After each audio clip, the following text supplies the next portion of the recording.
Well, it was a day just like this. 11 years ago, terrorists took down symbols of our country's freedom, killing thousands. The memories of that day, of course, will live in our minds forever. But what about those who weren't around when the historic attacks happened? News 3's Andy Choi looks at the lessons learned from 9/11. Guys, it's amazing to think with each passing year, more and more students will draw their 9/11 experiences from textbooks rather than personal recollections. Subtle reminders tell us never forget.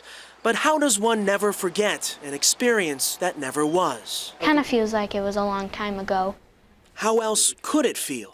I was not even alive. To remember September 11th. It's why the fourth graders at Monroe Northside Elementary are learning the lessons of 9/11 not through personal recollection, but from classroom curriculum. Let's ask ourselves, why is it important that we remember September 11th? Teacher Katie Abraham says the connection to the event remains. You could really see on the children's faces just that shock and awe, like, wow, that there were people in there, and how could somebody do this to someone else? Beyond the images, students are taking time to learn what the nation learned about each other. It's not a memorial, they're rebuilding the whole tower. Cool. I like that it reunited people because it just helped them work together more. They saved people and they made it so if they died, still the other people would survive. I learned that I should be proud that I am an American.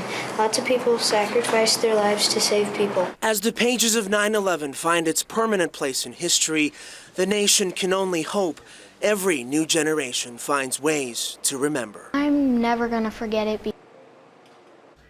Now, if you're wondering, the teacher, Mrs. Abraham, tells us she was a high school senior back on 9/11, and one of the more rewarding experiences for her is sharing her own personal reaction to the event, something she says the students could really relate to. It's something she really can't do with any other historical event. I'm sure a lot of parents talking to their kids about 9/11 today as well. Andy, thanks for sharing the story. You're welcome.